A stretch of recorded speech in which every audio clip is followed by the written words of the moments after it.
भगवान श्री कृष्ण की आयु 6 वर्ष से आगे जैसे बढ़ी, तो एक दिन भगवान श्री कृष्ण अपने सखाओं के साथ वन में विहार करने के लिए, वन कीड़ा करने के लिए गए।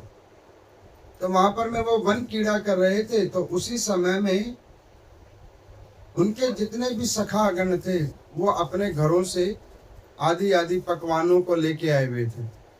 कोई कुछ लेके आया था, कोई कुछ लेके आया था। वन कीड़ा करने के बाद भगवान उन सखाओं के बीच में बैठे हुए हैं और बैठकर में भोजन को आदान प्रदान कर रहे हैं।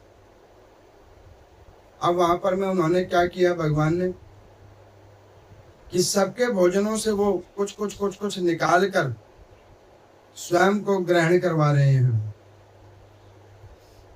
अब इतने में उन्होंने क्या देखा कि उनके एक परम मित्र हैं जिनका नाम है श्री दामा, जो ब्राह्मण कुमार हैं, लेकिन उनके जीवन में विपिनता बहुत है। तो वो श्री दामा जी ने क्या किया कि सब लोग अपने अपने पकवान भगवान को भोग लगाए। कोई कहे कन्हैया ये खाओ, कन्हैया वो खाओ, लेकिन वो अपने पकवान को ना दिखाए, वो अपने पकवान को छुपा के रखे। अब उसके पीछे 2 कारण। प्रथम कारण कि उसका पकवान उसे लगे कि ये भगवान को देने योग्य है भी कि नहीं है, पहला कारण। दूसरा, लोग क्या कहेंगे। आज यही 2 विषयों में व्यक्ति फंसा हुआ है कि लोग क्या कहेंगे। हम ये कर रहे हैं तो लोग क्या कहेंगे। मैं आपको बताता हूँ, लोगों का काम है कहने का, वो कहते थे, कहते हैं और कहते ही रहेंगे। आपको जो अच्छा लगे, आत्मा कह दे ये कर लो, वो कर लो, उसमें विचार मत करो। क्योंकि जब आप नहीं करोगे तो भी लोग कहेंगे कि इन्होंने कुछ नहीं किया। आए तो थे संसार में और आयु भी मिली, लेकिन समय से सही काम नहीं किया, तो तब भी लोग कहेंगे कि ये इन्होंने अपना जीवन व्यर्थ गवा लिया। और जब आप भगवान के घर में जाओगे तो भगवान भी पूछेंगे कि गए थे तो लोगों की बातों में ही रह गए, अपना समय बर्बाद करके आ गए, क्या मिला तुम्हें जीवन में, कुछ भी तो नहीं, लोगों की बात। अब यहाँ पर मैं वो श्री दामा जी के मन में आया कि मैं भगवान को आग्रह करूं नहीं करूं। अब विचार कर रहे हैं कि कोई तो रबड़ी लेके आया है, कोई 56 भोग लेके आया है, कोई कुछ लेके आया है, मेरा पकवान तो उस प्रकार का नहीं है। अब उन्होंने क्या किया, उसको जाके छुपा लिया। अब भगवान क्या करते हैं, देखो मैंने आपको बोला था ना कि भगवान से भाव को ग्रहण करते हैं, विशुद्ध भाव। जो भाव है उसको, भाव को ही ग्रहण करते हैं भगवान। आदि और कोई वस्तु उनको नहीं चाहिए, कोई धन पैसा वस्तु विशेष नहीं चाहिए, सिर्फ भाव, विशुद्ध भाव। अब भगवान समझ रहे हैं कि ये कुछ छुपा रहा है। अच्छा, ऊपर से भगवान की लीला है, जो छुपाया जाता है भगवान उसी को देखना पसंद करते हैं। जो वैसे पहले ही प्रकट है वो तो पहले ही दिख रहा है, लेकिन भगवान देखना किस चीज को चाहते हैं, जो तुम छुपा रहे हो। अब वो भगवान ने देखा कि सब लोग अपना अपना भोग रख रहे हैं, ये छुपा रहे हैं। अब वो भी वो क्या कर रहा है कि मुंह घुमाकर सावधानी से, और जो अपने घर से पकवान लेके आया हुआ है अब उसको वो ग्रहण करने की तैयारी कर रहे हैं। अब भगवान समझ गए, आज भगवान उस भक्त के ऊपर अपनी कृपा करने के लिए आ रहे हैं। मैं आपको कहता हूं कई बार कि संसार के लोगों से अपना दुख जरूर छुपाया करो, वो जरूरी भी है। क्योंकि कोई तुम्हारा साथ तो नहीं देगा, लेकिन परिहास हर स्थिति में करेगा। लेकिन भगवान के आगे, गुरुजनों के आगे अपनी सत्यता बता दिया करो, जभी तो वो समझेंगे कि हाँ इसको क्या दिक्कत है, और उस दिक्कत का उपचार जो हो सकेगा वो करने में समर्थ हो जाएंगे। भगवान ने देख लिया कि घुमा रहा है मुंह, देखकर भगवान जैसे ही वो अपने मुंह में वो अपने पकवान को देने लगा, उसी वक्त भगवान आ गया और हाथ पकड़ लिया बीच में। अब उसके मुंह से हटाकर भगवान ने खुद अपने मुंह में ग्रहण कर लिया। अब बताओ वो पकवान कौन सी थी? आप लोगों ने इतनी बार भागवत सुनी है? हाँ, कड़ी थी। यस, चने नहीं, कड़ी, कड़ी थी वो। भगवान को 56 भोग लगता है ना, सारे भोग अपनी जगह पे, कड़ी चावल अपनी जगह पे, अति प्रिया गोविंद को प्रिय। अब वो कड़ी चावल वो बेचारा घर में से वो लेके आया हुआ था श्री दामा, सोचने लगा कि मैं भगवान को कैसे प्रदान करूं, क्योंकि यहाँ तो 56 भोग आदियों को रखा हुआ है और यहाँ पर मैं ये घर की बची हुई कड़ी और वो भी खट्टी कड़ी, वो मैं कैसे भगवान को दूं? मीठा भोग लगे नहीं मुझसे, खट्टा भोग लगाऊं कैसे? और गुरुजन क्या कहते हैं कि जो तेरे पास है वही लेके तू आ जा। तो जिस स्थिति में तू, उसी स्थिति में आ जा, विचार मत कर। विचार करेगा फिर ये समय निकल जाएगा और विचार करते करते एक दिन तू स्वधाम पहुंच जाएगा। अवसर तेरा कभी नहीं घूम के आएगा। अब यहाँ पर मैं भगवान ने हाल मुंह से जैसे छीन कर ग्रहण कर लिया, उसी वक्त ब्रह्मा जी ने देखा। नारद जी कह रहे कि वाह प्रभु, आपकी अनंत लीला, अनंत लीला, बड़ा आनंद आ रहा है प्रभु, ऐसे भक्तों के ऊपर आप अनुग्रह कर रहे हो। अब इस बात को सुनकर ब्रह्मा जी ने कहा कि कौन से भगवान? उन्होंने कहा नारायण भगवान। उन्होंने कहा नारायण भगवान? तो कहने लगे कि हाँ, नारायण भगवान। अब उन्होंने, ब्रह्मा जी ने देखा। ब्रह्मा जी ने क्या देखा? अब भगवान ऐसे जो ग्वाल बाल सखा उनके आए हुए हैं, सबके पतलों से अन्न को ग्रहण कर रहे हैं, भोग लगा रहे हैं भगवान। अच्छा, उसी में सखा भी खा रहे हैं, उसी में भगवान भी खा रहे हैं। अब इस स्थिति को देखकर ब्रह्मा जी के मन में एक भाव आ गया कि ऐसे हैं भगवान। उनके मन में एक मोह उत्पन्न हो गया कि ऐसे हैं भगवान, ये भगवान है भी कि ये भगवान कोई ऐसे ही मतलब नाम के वो हो रहा है। अब उनको मन में आया कि ये भगवान है कि नहीं है, इनकी परीक्षा की जाए। देखो, मैं आपको बतला देता हूं, धर्म की परीक्षा कभी नहीं होती, गुरुजनों की परीक्षा नहीं होती, भगवान की परीक्षा नहीं हो सकती। तुम्हारा सामर्थ्य नहीं है, और जिस दिन तुम्हारे अंदर में सामर्थ्य हो जाएगा, उस दिन तुम्हारे मन से ये शब्द खत्म हो जाएगा। उस दिन तुम्हारे मन में फिर प्रश्न ही नहीं बचेगा। तब तुम्हें वास्तविक चीजें दिखने लग जाएगी कि ये हैं कौन और मैं इनसे कामना क्या कर रहा हूं, ये पता लग जाएगा। फिर वहां पे प्रश्न नहीं बचेगा, वहां पे फिर बचेगा प्रेम, विशुद्ध प्रेम। अब यहाँ पर मैं भगवान की इस स्थिति को देखकर ब्रह्मा जी के मन में मोह हो गया कि ऐसे हैं भगवान, ये ग्वालों के मुख से उठा के खा रहे हैं, उनके झूठे पतलों से अन्न ग्रहण कर रहे हैं। नीचे आ गए ब्रह्मा जी। उन्होंने क्या किया, भगवान जी का जैसे ही मुंह घूमा, ऐसे ही उन्होंने सारे ग्वाल बाल गौएं वौएं सब निकाल के ब्रह्मलोक लेके चले गए। भगवान समझ गए कि ऐसी लीला तो ब्रह्मा जी ही कर सकते हैं, त्रिलोकी के नाथ हैं, जानते हैं सारे विषयों को, समझ गए कि ये ब्रह्मा जी का खेल है। जैसे ही ब्रह्मा जी सबको लेकर इस लोक से उस लोक लेकर चले गए, उसी वक्त में भगवान ने क्या किया, अपने शरीर को विशालकाय बनाया। जितनी गौएं, जितने ग्वाल बाल जो भी ब्रह्मा जी लेके गए, उतने ही अपने शरीर से उतने ग्वाल बाल गौएं भगवान ने प्रकट कर दिए। ऐसे भक्त वत्सल भगवान। बोले भक्तवत्सल भगवान की जय। भगवान के अंग से प्रकट होने लगे ग्वाल बाल।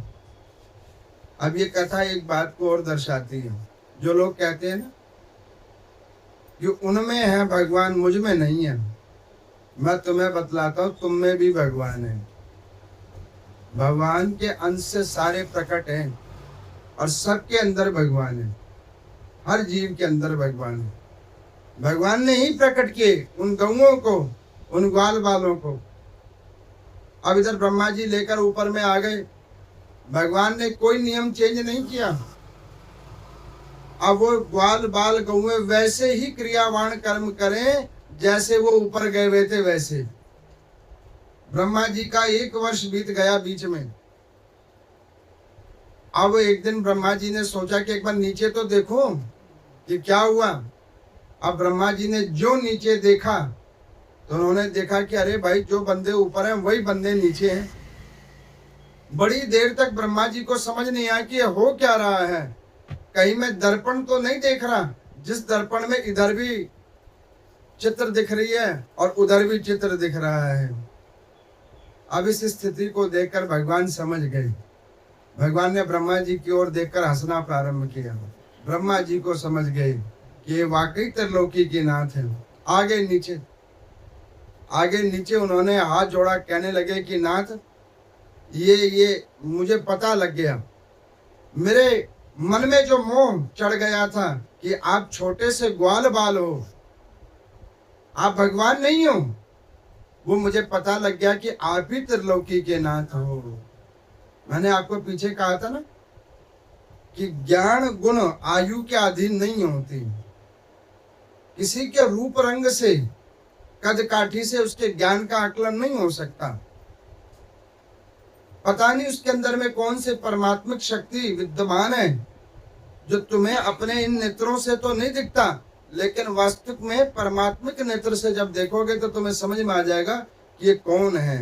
लेकिन उसको देखने के लिए पहले तुम्हें साधन करना पड़ेगा, उतना भजन, उतना नाम संकीर्तन करना पड़ेगा। भगवान ने कहा ब्रह्मा जी को कि आगे से संसार में भेद नहीं देखना।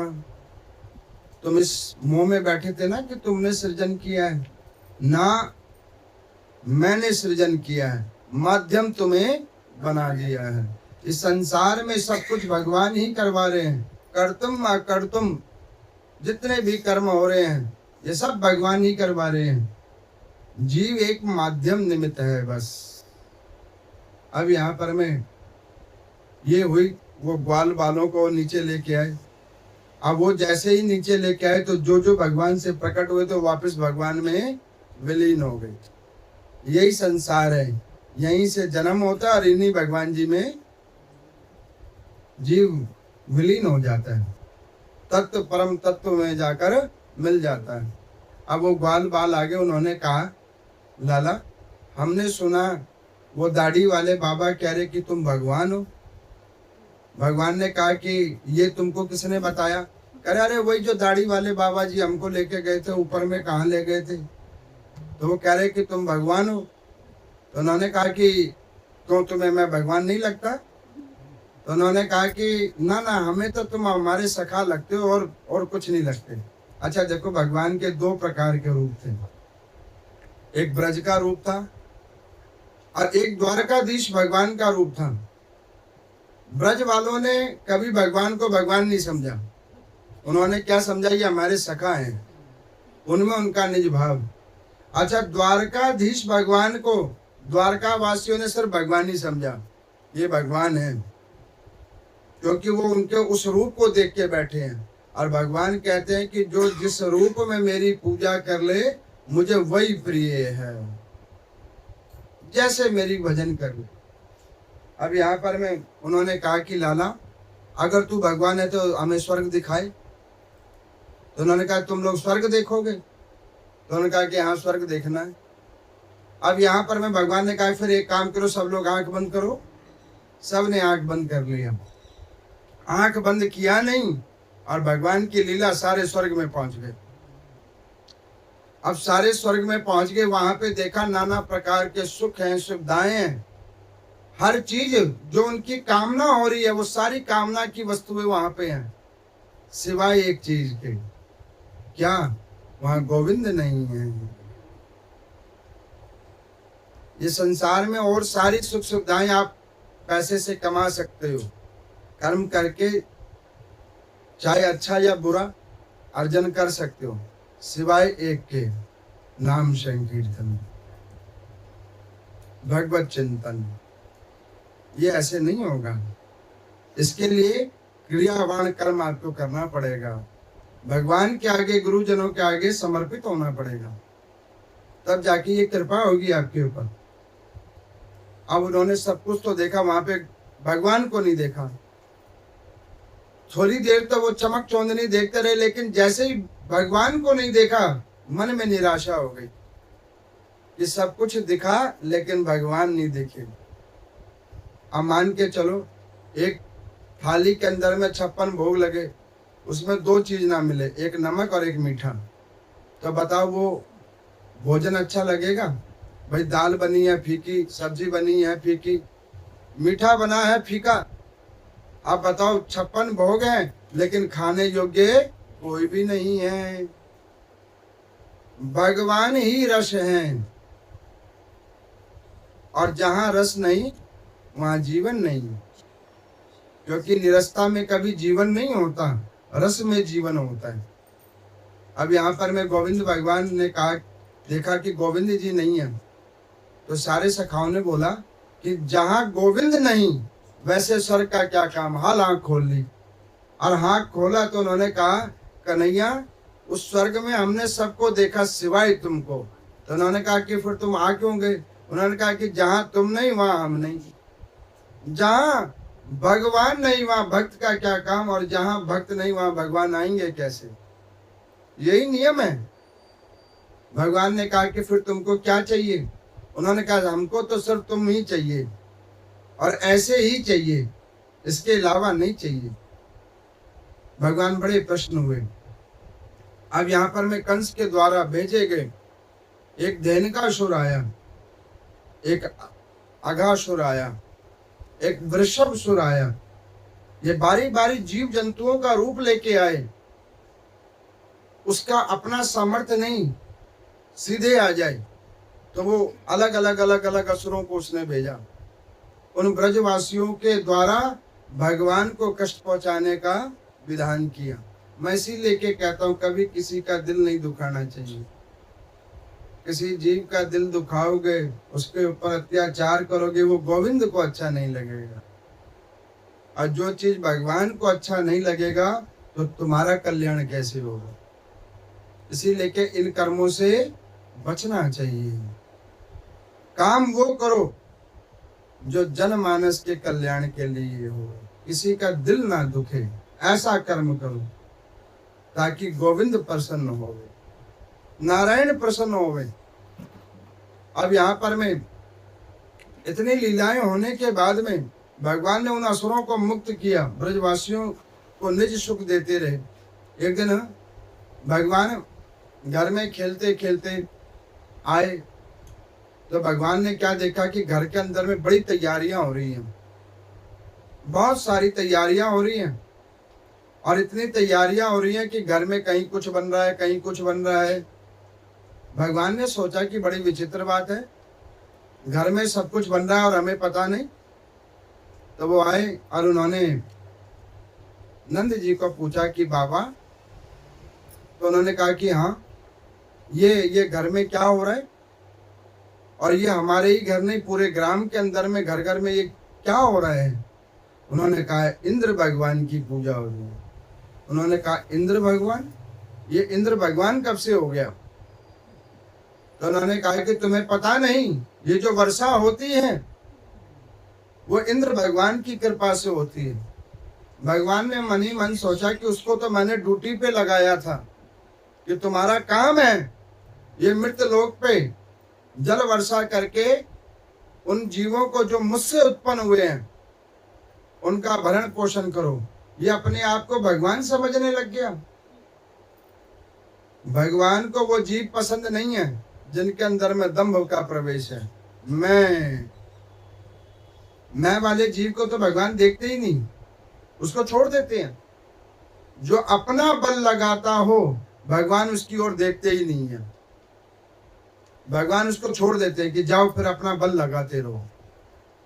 जब तक एक भक्त भगवान के आगे समर्पित नहीं होगा, समर्पण नहीं करेगा कि ये लो प्रभु मैं आ गया, सरेंडर कर दिया, तब तक भगवान उसकी ओर देखते नहीं। वो कहते करो फिर जो कर रहे हो अपना करते रहो। उन्होंने कहा कि बाबा इंद्र भगवान ये कौन से भगवान है? तो उन्होंने कहा कि लाला ये पूरे ग्राम के अंदर में इस पृथ्वी के ऊपर में जो जल के स्रोत वो इंद्र भगवान देते हैं। उन्होंने कहा कि ना, ये तो आप गलत बात कह रहे हो। तो उन्होंने कहा कि फिर ये पूजा बंद करो। अच्छा, भगवान की बात इतनी सत्य लग रही है कि पूरे ग्राम ने भगवान की बात सत्य जान के किसी ने भी इंद्र की पूजा नहीं की। एक भक्त को कैसा होना चाहिए? जो भगवान की वाणी हो, पुराणों और शास्त्रों की वाणी हो, गुरुजनों की वाणी हो, उसमें भेद नहीं करे, उसे हाल स्वीकार कर ले। क्योंकि देखो प्रश्नोत्तरी और तर्क करने का तो मर जाओगे तो भी उत्तर नहीं मिलेगा। जीवित तो छोड़ो, मर जाओगे तो भी उत्तर नहीं मिलेगा। तर्क का कभी उत्तर नहीं मिलता। तर्क वितर्क होता है समय की बर्बादी। अगर कल्याण करना है तो जैसे हो, जिस स्थिति में हो उसी स्थिति में भगवान के आगे आ जाओ। प्रभु ये है, उसमें कोई प्रश्नोत्तरी नहीं होनी चाहिए, उसमें कोई अयम नियम का विधान नहीं होना चाहिए, जो वैसे ही आ जाओ। अब यहाँ पर मैं भगवान की बात को सब लोगों ने मान लिया और इंद्र की पूजा नहीं करी। अब जैसे ही इंद्र की पूजा नहीं हुई, इंद्र को क्रोध आ गया, उसको भी मोह हो गया कि एक बालक के कहने पर इन लोगों ने मेरी पूजा बंद कर दी। बड़ा क्रोध आया। अब इस क्रोध की अवस्था में उन्होंने क्या किया?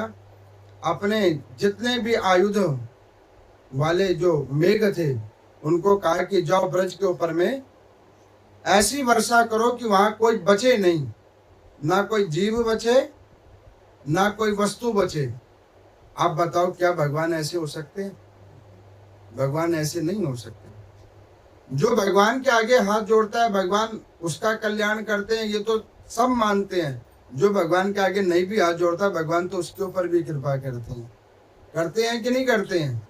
जो भगवान को देख लेता है इन नेत्रों से, भगवान उसको तो दर्शन देते ही देते हैं। जो नहीं देख पाता उसको भी भगवान दर्शन देते हैं। है कि नहीं प्रमाण?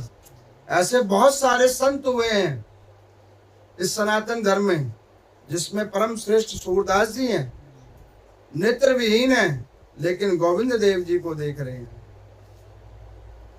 भगवान दे रहे हैं ना दर्शन। इसका क्या अभिप्राय है? भगवान को शरीर से कोई लेना देना नहीं। तुम जैसे हो बस जाकर समर्पित हो जाओ। अब उन ब्रजवासियों का भगवान के प्रति समर्पित।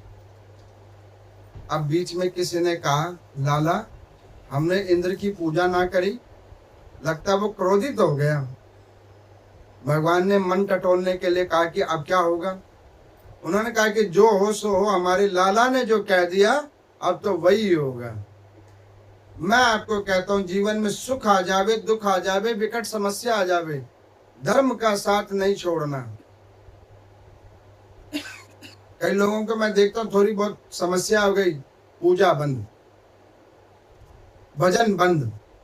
इतनी पूजा करी, इतना पाठ किया, भगवान ने क्या किया? कुछ दिया क्या? कुछ नहीं दिया हमारे को। हाल प्रश्नोत्तरियां। अरे ये तो जो लिखा का है वो भी तो भोगोगे। बगैर उसके भोगाव करे हुए खाली सुखी सुख की कामना करोगे। अगर सारे सुख की ही कामना करके अगर यहाँ पर रहते रहेंगे तो कितनी बार आओगे और कितनी बार जाओगे? भगवान कह रहे हैं कि जल्दी हिसाब करके घर आ जाओ। जैसे एक माता पिता अपने बच्चे को शिक्षा अध्ययन के लिए स्कूल कॉलेज में भेजते हैं, तो घड़ी के टाइम को देखकर भेजते हैं कि इतने बजे इसका स्कूल प्रारंभ होगा, इतने बजे ये जाएगा और इसकी इतने बजे छुट्टी हो जाएगी। तो उन अपने टाइम के अनुसार वो ध्यान करते हैं, अच्छा इतने बज गए, आने वाला होगा। अगर उस निर्धारित समय में नहीं आता तो हाल माता पिता जाते देखने के लिए, हमारा बच्चा कहाँ रह गया। उसी प्रकार से भगवान ने एक आयु निर्धारित करके आपको यहाँ भेजा है, कर्मना अनुसार। इंतजार में वो भी बैठे हैं, काम संपन्न हो, जल्दी घर आओ। अब बच्चा देखो कैसा मूडी हो गया, काम कर ही नहीं रहे। अब वो स्कूल को ही घर मान के बैठ गए हैं। छुट्टी हो गई, बच्चे चले गए, टीचर भी जा रहे हैं, लेकिन बच्चा नहीं जा रहा। अब इस स्थिति में बताओ उस बच्चे के ऊपर में क्या होगा। उसके माता पिता चिंतित अलग होंगे, समय उसका और बर्बाद होगा। जितने देर अकेले स्कूल में रहेगा और समस्या उसके मन में चलती रहेगी। अब उस बच्चे को समझ नहीं आ रहा, ये स्कूल तो एक शिक्षा का घर है, वास्तविक घर तेरा अपना घर है। और मैं भी आपको कह रहा हूं, ये संसार तो आपको कर्म भगवाने का एक गृह मिला है, वास्तविक घर आपका परमात्मा का घर है। उधर की तैयारी करो। इधर तो जो है चल ही रहा है, जो हो रहा है, बैल बजेगी, निकलना पड़ेगा।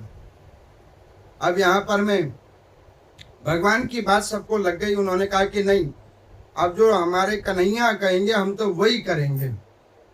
अब यहाँ पर मैं भगवान ने क्या किया देखा, इंद्र नहीं मान रहे हैं।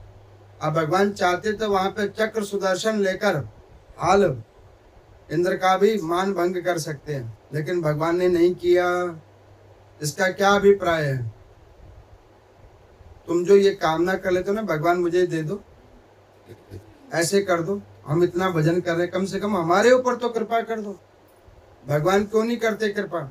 उस समय में वो चाहते हैं कि जो तेरे यहाँ लिखा है पहले उसको भोग लेंगे। आप देखो ऐसे अनंत वैष्णव हैं, खूब भजन करते, खूब दुखी रहते हैं।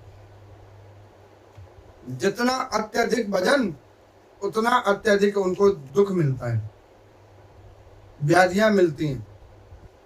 दारू पीने वाला 80 वर्ष का भी स्वस्थ घूमता है, और कोई कुछ नहीं खाता तो 20 साल का बंदे को कैंसर हुआ रहता है। होता है कि नहीं होता है? ये भगवान, आप बताओ, ये उसके साथ पक्षपात कर रहे हैं क्या भगवान? ना, भगवान उसके साथ पक्षपात नहीं कर रहे। भगवान वो इसलिए ये कर देते हैं कि ये भजनानंदी है। अब देखो, एक घर में एक माता कोई पकवान बनावे, एक पकवान, गर्मी का मौसम है और वहां पे हवा ना हो, तो एक पकवान बनने में 3 घंटे लगे वो बेटर है कि एक पकवान बनने में 20 मिनट लगे वो बेटर है। चाहे 20 मिनट में पसीना ज्यादा निकल जाए लेकिन 20 ही मिनट में छूट जाए, वो बेटर है कि उस किचन के अंदर में 3 घंटे लगे, चाहे थोड़ी थोड़ी हवा लगती रहे। आप बताओ कौन सा बेटर है, 20 मिनट या 3 घंटे? 20 मिनट। इसीलिए के भगवान क्या करते हैं, जो भक्त होता है ना, उसकी कम ही आयु में उसके ऊपर में इतने दुख दे देते हैं, इतने उसके ऊपर संकट कर देते हैं उसके कर्म वाले, कि भाई जल्दी भोग और यहां से मुक्त होके आ जा मेरे पास। होता है कि नहीं होता है? और जो पापी होता है उसको छोड़ देते हैं, लगा रहे, करता रहे, बर्थडे पे बर्थडे मनाता रहे, बर्थडे मनाता रहे, एनिवर्सरी मनाता रहे, पीछे वाले गायब होते रहेंगे, तू अपने बर्थडे मनाता रहे। होता है कि नहीं होता है? मैंने एक पीछे किसी वृद्ध की देखी, वो 95 ईयर के हुए तो उन्होंने केक काटने का प्रोग्राम रखा। अब मैं उसमें, मुझे भी बुलाया हुआ था, मैं भी गया था। अब मैं ये सोच रहा था कि ये केक तो काट रहे हैं, लेकिन इनकी 2 संतानें खत्म हो चुकी हैं, धर्म पत्नी खत्म हो चुकी है, आधे से ज्यादा लोग जो इनके साथ में, जो इनको, जिनको इन्होंने जन्म दिया, वो कुछ खत्म हो चुके, कुछ छोड़ के जा चुके हैं, और ये अभी भी केक काट रहे हैं। अब बताओ ऐसे मति मूढ़ी व्यक्तियों का क्या होगा? हो सकता है कुछ? अब वहां पे अगर हम ये बोलते तो कहते ये पंडित जी बेवकूफ हैं, इनको हमारा सुख रास नहीं आ रहा, जबकि हमारे को उससे कोई लेना देना नहीं। वास्तविकता ये है, अरे ये तुम क्या कर रहे हो, ये वजन और कितने दिन तक झेलते रहोगे। हम कहते हैं हरि का भजन करो और अपना वजन कम करो, कितने दिन और झेलते रहोगे। अब मरना तो अपने हाथ में नहीं है, लेकिन भजन करना तो अपने हाथ में है ना, वो तो करो। क्या पता भगवान को दया आ जाए। और भगवान तो कुछ भी कर सकते हैं, कुछ भी, क्योंकि उनके लिए कोई भी चीज असंभव नहीं है, वो असंभव को संभव कर देते हैं। अब यहाँ पर में भगवान ने क्या किया, हाल कुछ समझ आया नहीं आया, उन्होंने क्या किया, गिरिराज जी को अपने हाथ में उठा लिया, पर्वत को। अब यहाँ पे भगवान का दो नाम हो गया, एक गिरधारी, बोले गिरधारी भगवान की जय। दूसरा नाम बोले गोवर्धन महाराज की जय। अब आप सोचो, एक बालक जो 7 वर्ष की आयु का है और उसने एक 21 किलोमीटर का 7 कोस का पर्वत हाथ पे उठा लिया, क्या वो आम मानवीय काम है? ये कौन कर सकता है? परमात्मा। और उनसे हम अपनी तुलना कर देते हैं। आप भगवान के अंश हो, भगवान नहीं हो, ये सोच के रखना। तो अपनी तुलना भगवान से नहीं करना। भगवान ने क्या किया, हाल छोटी वाली उंगली पे उठा लिया। अब देखो गोवर्धन पर्वती क्यों उठाया भगवान ने? भगवान किसी का हिसाब अपने पास पेंडिंग नहीं रखते। रामा अवतार में त्रेता युग के अंदर में राम सेतु बंध बन रहा था। हनुमान जी सारे जीवों के ऊपर अनुग्रह करवा रहे थे, राम सेवा में सबको जोड़ रहे थे। द्रोणाचल पर्वत आया, उन्होंने कहा कि नाथ हमें भी कोई सेवा दो। भाव लेकर वो आ गए। अब जो ही लेके आए तो इसमें नल लील ने तब तक राम सेतु का निर्माण कर दिया। अब वो निराशा हो गया उसके मन में, कहने लगा वो कि शायद हमारे भाग्य कम है। भगवान के पास तो आए लेकिन भगवान की कृपा नहीं हुई। इस बात को जैसे ही भगवान श्री राम ने सुना, उन्होंने कहा, किसने कहा? जो कैसे भी करके किसी अवस्था में किसी प्रकार से भी भगवान के समीप पहुंच जाता ना, भगवान को वो जैसे एक बार देख भी लेता है तो भगवान उसके ऊपर अनुग्रह कर देते हैं। ये बात अलग है, थोड़ा समय लग सकता है, लेकिन उनकी कृपा नहीं होगी ये मिथ्या है, उनकी कृपा अवश्य होगी। तो आज वही द्रोणाचल पर्वत को भगवान ने अनुग्रहित किया है, उसको गोवर्धन का नाम दिया। भगवान ने उठा लिया। इंद्र के जितने भी मेघ थे उनके जब जल सारे खत्म हो गए, सारे आयुध खत्म हो गए, सब कुछ जब खत्म हो गया, अब उसे समझ में आ गया कि भैया मेरी तो नस नस ढीली हो गई, मेरी जितनी शक्ति थी सब खत्म हो गई। इसका मतलब ये कोई सहज ग्वाला नहीं है, ये कोई सहज यादव का बच्चा नहीं है, ये तो साक्षात नारायण भगवान है। अब वो आगे नीचे आकर उन्होंने भगवान की नाना प्रकार की स्तुति की, भगवान से क्षमा याचना की। भगवान ने कहा कि सुनो, ऐसे नहीं। तो कहले कैसे? जो जो तुमने नुकसान किया है उसको उतना ही अत्याधुनिक बना के दो और सही से सारी सामग्रियों को सेट कर दो, और जिसके घर में जो चीज की कमी थी उन चीजों को पूरी कर दो। भगवान क्या करते हैं, गुरुजन क्या करते हैं, जो तुम्हारे जीवन में जिस चीज की कमी थी ना उसी को वो पूर्ण करते हैं अपनी कृपा और ज्ञान रूप से। आज भगवान की कृपा हुई। अब यहाँ पर में भगवान ने जब ये अनुग्रह उन ब्रजवासियों के ऊपर में किया तो भगवान को वो कहने लगे कि लाला ये तो सब ठीक है, 7 दिन तक आपने ये पर्वत को अपने अंगुष्ठा मात्र पे उठा के रखा, लेकिन ये 7 दिन में जो हमने इतना कुछ पकवान बनाया ये कौन खाएगा? उन्होंने कहा ये जिसको उठाया यही खाएगा, यही इन्हीं को भोग लगेगा। अब उन्होंने कहा कि ये पहाड़ खाना खाता है? उन्होंने कहा बिल्कुल खाता है, तुम भाव से खिलाओ ये भी खाता है। और मैं भी आपको कहता हूं भगवान को कभी भोग लगाओ तो ये मन में मत सोचना कि भगवान खाएंगे कि नहीं खाएंगे, भगवान जरूर खाएंगे। भाव तो रखो, भाव रखो और भगवान जरूर खाएंगे। भगवान ने कहा अभी खाएंगे, तुम अपना अपना पकवान खोलो। हाल पकवान सब लोगों ने खोला, भगवान ने एक रूप निकाला, गोवर्धन जी के अंदर में प्रवेश कर गए। और जैसे ही भगवान गोवर्धन के अंदर प्रवेश कर गए, भगवान ने क्या किया? सब कुछ खा लिया, जो कुछ बनाया था सब कुछ खा लिया। अब वहां पर सबने कहा रे कन्हैया तुम्हारा भगवान तो बड़े दिन से भूखा था, ग्राम की जो भी कुछ थी सब कुछ खा लिया, यहाँ तो एक अनाज का कण भी नहीं छूटा। तो उन्होंने कहा कि तुम्हें खाने पीने वाले भगवान पसंद है कि ऐसे ही वाले? तो कहने के नहीं, वो तो पसंद तो खाने वाले ही भगवान है, लेकिन कुछ पीछे छूटता तब तो अब हम लोग क्या करें?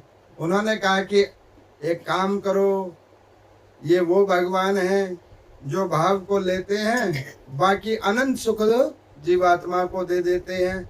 जाकर अपने गृहों में चेक करो। अब जो अपने अपने गृहों में गए, देखा किसी ने कुछ बनाया था, किसी ने कुछ बनाया था, भगवान की अनुग्रह हुई, 56 की थालियां घर घर लगी। अब किसी ने तो एक ही पकवान बनाया था, लेकिन भगवान ने घुमा के उसके जीवन में 56 दे दिए। कहने का अभिप्राय, एक बार नाम का लड़ पकड़ लो, नाम संकीर्तन पकड़ लो, गुरुजनों का भाव कर लो, धर्म के अधीन हो जाओ। तुम तो कामना एक चीज की कर रहे हो, भगवान कृपा करेंगे, जीवन में वो सारी चीजें दे देंगे जो तुमने सोचा भी नहीं था। बस विश्वास करो। तो यहाँ पर में भगवान की ये गोवर्धन लीला हुई है। आगे समय बढ़ा, अब उस ब्रज के अंदर में भगवान को कोई किसी रूप में देखे, कोई किसी रूप में देखे। तो ये तो सखाओं का भाव था। अब भगवान को सखियां भी बड़ा स्नेह करती हैं, सखियां। तो यहाँ पे 2 लीलाएं और हैं, जिसको एक तो मैं संक्षिप्त में सुनाऊंगा और दूसरा बृहद में सुनाऊंगा। एक बार भगवान जमुना जी के किनारे गए, तो वहां पर उन्होंने क्या देखा कि कुछ सखियां जो हैं, ब्रज की नारियां, वो जमुना जी में स्नान कर रही हैं, वो भी निर्वस्त्र। अब ये देखकर भगवान ने सोचा कि बताओ ये क्या स्थिति है, महिलाएं हैं और इनको यमुना जी में निर्वस्त्र तो स्नान नहीं करना चाहिए। और मैं आपको वैसे भी बतलाता हूं, कभी भी किसी पुरुष को, किसी नारी को निर्वस्त्र होकर नहीं स्नान करना चाहिए। क्यों नहीं करना चाहिए? वरुण देवता का अपमान है। भगवान ने वस्त्र क्यों बनाए हैं? इसलिए कि उससे तुम उन चीजों को ढक सको जो वास्तविक रूप में ढकने योग्य हैं। भगवान ने शरीर इसीलिए बनाया हुआ है कि तुम इससे अपने अवगुणों को ढको और सद्गुणों को उत्पन्न करो। इसलिए कि कभी भी जब भगवान के पास में जाओ तो सर ढक के जाओ, गुरुजनों के पास जाओ सर ढक के जाओ। उत्तम नदियों के अंदर स्नान करने के लिए जाओ तो पिकनिक स्पॉट बना के नहीं जाओ, उसकी जो नियम है उस अनुसार जाओ। निर्वस्त्र होकर स्नान निषेध है, लेकिन आजकल ट्रेंड चल गया, ऊपर से व्लॉगिंग और करते हैं कुछ मूर्ख लोग। ये नहीं होना चाहिए, ये पाप है, ये दंडनीय अपराध है। अब भगवान ने देखा, भगवान ने क्या किया, उनको ज्ञान देने के लिए उनके चीरों का हरण कर लिया। अब देखो भगवान की लीला कैसी है। उसी द्रौपदी को भगवान ने चीर दिया। जब दुशासन उस द्रौपदी का चीर हरण कर रहा था, भगवान ने बचाया कि नहीं बचाया? साड़ी का रूप लेकर। और यहाँ पर ज्ञान देने के लिए भगवान ने वस्त्र ही उठा लिए। भाई तुमने खुद ही छोड़ दिया तो भगवान ने भी छीन लिया। अब भगवान छुपा के गायब हो गए। अब यहाँ पे जैसे ही उन लोगों का स्नान हुआ, उन्होंने कहा अरे हमारे वस्त्र कहाँ गए, हमारे वस्त्र कहाँ गए। अब चारों मेर देखे, अब बातें हुई कि अब ऐसे कैसे जाएंगे। अब धीरे से उन्होंने देख लिया कि मोर मुकुट कहीं हिला रहा है, इसका मतलब कन्हैया पास में है। अब अंदर से कह रही है कन्हैया हमारे वस्त्रों को तुमने देखा। भगवान कह रहे हमने कुछ नहीं देखा। उन्होंने कहा कि ऐसे मत करो, हम घर कैसे जाएंगी। उन्होंने कहा ये प्रवेश करने से पहले सोचना था, अब जाओ ऐसे जाओ। तो उन्होंने कहा कि नहीं नहीं हम ऐसे नहीं जा सकते, तुम हमारे वस्त्र दे दो।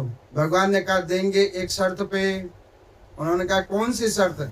आगे से कभी निर्वस्त्र होकर स्नान नहीं करोगी, खाओ वचन। उन्होंने कहा कि हमने आपकी बात मान ली, वचन कर लिया, आगे से निर्वस्त्र होकर हम स्नान नहीं करेंगे। अब जब ये कहा तो भगवान ने उनके चीरों को वापस दे दिया, कपड़ों को वापस दे दिया। अब उसी वक्त उन सखियों के मन में आ गया कि ये तो हमारे पति से भी परम पति है, ये जगत पति है। अब उन सब की प्रीति भगवान में जुड़ गई। और भगवान की कितनी आयु है, महज 7 वर्ष की। अब आप देखो 7 वर्ष के बच्चे में किसी नारी की प्रीति जुड़े तो लोग क्या सोचेंगे, ये संसारिक है या स्त्री पुरुष का है। ये है वात्सल्य का, एक भक्त का भगवान के प्रति। ये विषयों का प्रेम नहीं है। अब भगवान ने क्या किया, चीर को देकर वो जैसे ही निकलने लगे तो एक उसी यादव कुल के अंदर में एक अहीर जाति का एक व्यक्ति मुरली बजाता हुआ जा रहा था। भगवान ने देखा, उसकी विपिनता को देखी और वो कंठ में तुलसी माला धारण करके नित भगवान का भजन करे और एक आस में बैठे कि कभी तो भगवान को ये मेरे सुर पसंद आएंगे, मेरा ये भाव पसंद आएगा। आज भगवान को उसके सुर और भाव दोनों पसंद आ गए। भगवान ने कहा कि सुनो। जैसे भगवान ने कहा सुनो, भगवान के मुख को देखा, वो ऐसा वशीभूत हुआ, वो वहीं बैठ गया। कहने लगा कि प्रभु बोलो। उन्होंने कहा कि ये बांसुरी मुझे दे दोगे। तो उन्होंने कहा बांसुरी। तो कह रहे हाँ। तो कहने लगे कि प्रभु भगवान तो कभी किसी चीज पे रीझते, कभी किसी चीज पे, ये बांस की बांसुरी पे आप कैसे रीझ गए। उन्होंने कहा कि मुझे वो चीज प्रिय है जो जीव को अति प्रिय है, और तुम्हारी अति प्रिय चीज ये तुम्हारी बांसुरी है। अब भगवान को उन्होंने बांसुरी दे दी। अब यहाँ पर में भगवान का एक और नाम हो गया, बोले मुरलीधर भगवान की जय। भगवान ने अधर पे मुरली को धारण किया, जैसे ही बजाया चारों तरफ उस सुर को सुनकर जीव जंतु से लेके जीवात्मा तक सारे मंत्र मुग्ध हो गए। अब भगवान ने क्या किया, श्रावण का मास आने वाला है, जो अभी 1 महीने बाद आने वाला है। भगवान ने संध्या कालीन समय में कदम के पेड़ के पास में आए जमुना के किनारे, और वहां पर बैठकर वो वेणु का वादन किया। ये भगवान की एक और लीला हो रही है, वेणु वादन लीला। और वेणु का वादन क्या, वेणु समझ रहे ना, बांसुरी को वेणु कहते हैं। वेणु वादन किया। अब उस वादन को सुनकर ये जितनी सखियां हैं ऐसे मंत्र मुग्ध हो गई कि उन्हें समझ नहीं आ रहा करना क्या है। सब गोविंद के दर्शन को, गोविंद की प्रीति को प्राप्त करने के लिए जो जिस स्थिति में थी सब उठ पड़ के भागने लगी। अब वो वेणु वादन भगवान ने सायकालीन प्रारंभ किया, और साय से रात्रि होने को आ रही है। कोई कुछ छोड़ के आ गई, कोई कुछ छोड़ के आ गई। अब किसी ने सोचा कि गोविंद को पहले दर्शन करना है। अब वो हाथ में मेहंदी लगाने के बजाय पाँव में मेहंदी लगा के आ गई। कोई बिंदी सर पे लगाने के बजाय गाल में लगा के आ गई, कोई किसी स्थिति में आ गई। क्यों? उनकी स्थिति भगवत कृपा की ऐसी चढ़ गई कि उन्हें अब होश नहीं कि कहाँ पे और कैसे लगाना है। उस प्रीति को ध्यान करके बस वो घर से बाहर निकल गई। अब सब पहुंच गए जमुना के किनारे। भगवान ने वादन को रोका। जब देख लिया ये सब लोग आ गई हैं, तो भगवान ने पूछा, अरे तुम लोग क्यों आई हो? तुम्हें मैंने बुलाया क्या? तो उन्होंने कहा कि ये बुलाने का ही तो तरीका था, तुमने बांसुरी क्यों बजाई? और मैं भी कहता हूँ, ये जो कथा प्रवचन है, नाम संकीर्तन भजन कीर्तन क्या होता है? भगवान के पास बुलाने का माध्यम, भगवान से प्रीति जोड़ने का माध्यम। ये आपने किया तो हम आ गए। भगवान ने कहा, तुम्हें शर्म नहीं आई? अपने अपने बच्चों को छोड़ के आई, पतियों को छोड़ के आ गई। कोई खाना खा रहा था, खाने को बीच में छोड़वा के आ गई। उन्होंने कहा कि नाथ, आप जगत पति हो, वो इस शरीर के पति हैं, आप हमारी आत्मा के पति हो। भगवान ने कहा कि देखो, हम किसी के पति नहीं हैं। तो उन्होंने कहा कि आप भगवान तो हो ना? उन्होंने कहा कि जो माने उसके लिए भगवान। अब उन्होंने कहा कि ठीक है, अब जो भी है, हम आ तो गई हैं, आप बताओ गोविंद, आपने जो बुलाया, तो उस बुलाने के भाव पे हम यहाँ पे एक रास आपके साथ चाहते हैं, जिसमें हम सबको आपका सानिध्य प्राप्त हो। अब ये ऐसी स्थिति को देखकर ऊपर में कैलाश पर्वत पर बैठे हुए महादेव ने देखा। इस लीला को देखकर भगवान शंकर के मन में इतनी प्रीति जग गई, वो कैलाश में नाचने लगे। माँ पार्वती ने पूछा, ये क्या हो गया प्रभु? उन्होंने कहा कि भगवान की वो बांसुरी को जो सुना, उसका प्रभाव इतना आनंदमय हो गया कि मुझे यहाँ सुध बुध नहीं लग रही। मैं तो भगवान के दर्शन को जाऊंगा, ये महाराष्ट्र में मैं जाऊंगा। अब उन्होंने कहा कि महाराष्ट्र में कैसे जाओगे? वहां तो लेडीजों की एंट्री है, जेंट्स नॉट अलाउड। उन्होंने कहा कि भगवान के घर में सारे अलाउड, जेंट्स से मैं लेडी बन जाऊंगा, कोई बात नहीं, लेकिन मैं तो नीचे ही जाऊंगा।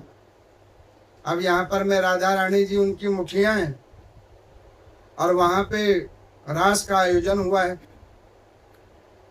राधा रानी की कुछ सखियां हैं जिनको एंट्री गेट पे खड़ा कर रखा है।